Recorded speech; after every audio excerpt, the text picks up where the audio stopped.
Hey there, role-playing gang. Today I'm going to teach you how to create a fantasy world that feels both alive and real. Now, first and foremost, why would you want to create a homebrew world to begin with?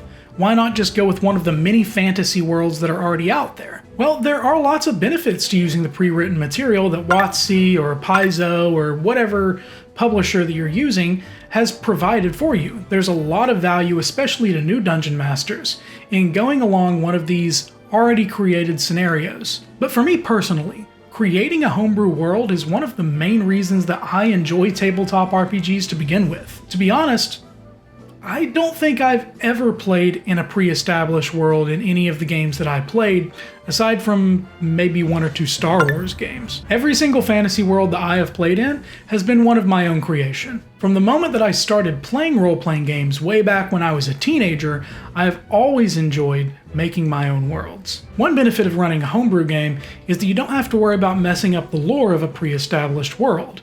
Anything that you say as the dungeon master kind of becomes lore in that moment, and that can be very freeing and liberating, especially for new or novice dungeon masters who maybe are afraid to dip their toes into a world that's already established with players who are already very well versed in how that world is established. Now, I've been creating and running homebrew fantasy worlds ever since I started playing TTRPGs over a decade ago, so I've got a lot of experience under my belt, and I kind of know the pains and the struggles that come with creating a new world because I've done it many times. In this video, I'm going to share with you some of the tips I've picked up along the way, some of the things that help me create a new world, and also how to make your world feel real and alive, and make it more than just words on a page. There are basically two schools of thought when it comes to world building.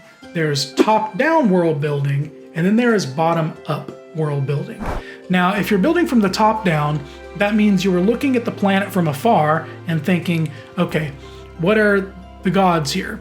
What are all the different continents, the different religions? And then you get into the actual countries, and then from the countries, you get to the nations. You think about the ties between those nations, and then from there, you go down to the towns and the kingdoms and the individuals. This can be a very good way to build a world, but it's not the way that I recommend you start if you're new to fantasy world building. What I prefer for new dungeon masters is to use the bottom-up framework. And here what you do is you kind of create the world one town at a time. And this is how I got started with my first setting. You really don't need to know every single thing about your world to make it feel lived in. Generally, what I will do is focus on the environment that my players are going to be exploring first. So we have this town, we have this conflict in the town. Now we work from there. What are the different shops in the town? There are shopkeepers. Do the shopkeepers have names? It's tempting to build a massive, sprawling world from the start, but this can be very overwhelming to new dungeon masters. So what I would recommend you do is start with one town or one region and begin to build it up and make it very rich before moving on to the next area. So you have your town name, maybe you have some idea about how the town was originally founded, or you at least know what is the main import or export of this town. Is it a trading town? Is it a mining town? And if it is, whose rule are they under? Maybe this town provides the ore for the capital, which is to the northeast. Now that's enough for your players to get a little bit of context about where you're at. We are in a small town. We know there's a capital. It's northeast. You can have a name for the capital, and if the players ask, you're ready to give it to them. In the town, is there a temple? Maybe there is a temple to the god of light. Now this establishes that there are different gods in this world, that the god of light is followed by some people in this area, and it establishes that temples are built in the name of those gods, so they can expect to see those temples in other places. Now, of course, if your characters have questions, it's important to feel like you have an answer to give them, but you don't always have to give them all of the information up front. Most players, right at the beginning, aren't going to be interested in the gods of the world, or the greater geopolitical landscape, or even the genesis of this planet. What they're going to be concerned with is, okay, what is in my surrounding area that I can mess with? Because that's the way that players think. They want to know, all right, I'm in the sandbox, where are the toys? So your goal really is just provide enough toys, enough distractions in this first sandbox to keep them motivated and moving forward. Yes, you want to be able to answer questions when your players ask it, but you don't have to give them everything. Just because a player goes out of their way to ask for information doesn't mean they're always going to get it either. If you go up to any random peasant and ask them questions about the larger political landscape, they're probably not going to have any idea, because they're a lot more concerned with bringing in the crops so that their family doesn't starve to death. So again, my recommendation, really flesh out the starting area that you're in, and when your players move to the next town over, then you can begin working on that town and begin filling in the gap. So maybe there's a forest in between, maybe there's a toll bridge in between, maybe so on and so on. Now you can take the information that you've gathered naturally just playing the game and use that to inform the larger picture. Like, hey, if there was a Temple of Light in the first game, that means that the rulers of this nation must either follow the light, or at the very least they must have some form of religious freedom. And then you can go from, what implications does that have? If the kingdom is outsourcing minerals from these small towns, that might mean that they're gearing up, preparing for a war against a foreign nation. You can take these little pieces of information that you've sprinkled throughout your game and use it to build a larger picture as you go. If you enjoyed the video so far, make sure to like and subscribe. It's completely free and you can always change your mind later. Back to the content. Another thing you can do to make your homebrew world feel more real is to anchor it with some unique and memorable features. This could be an unusual type of magic, cultural twist, or some visually distinct landscapes, anything that helps it kind of stand out from the typical fantasy setting. You don't want every single world that you create to exist in Middle-earth or Azeroth.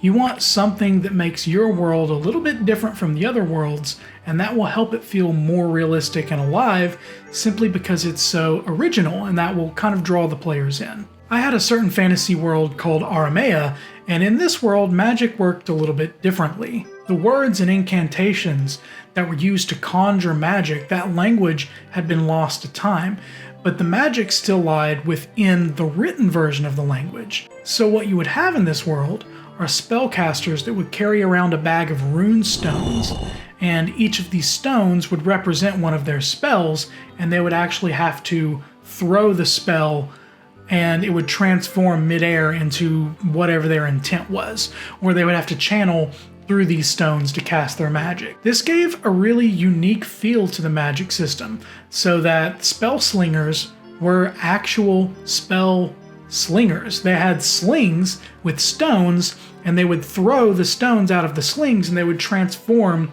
into firebolts in the air. Alternately, some spellcasters would get tattoos on their body that had those words. But there's always some loss. When you throw the stone is consumed. So, if you have the tattoos on your body and you cast spells, every time you do, you're sacrificing a little bit of your own blood to cast those spells. This meant that continually casting spells could actually apply fatigue to spellcaster characters, and it added a little bit of nuance to your regular magic system.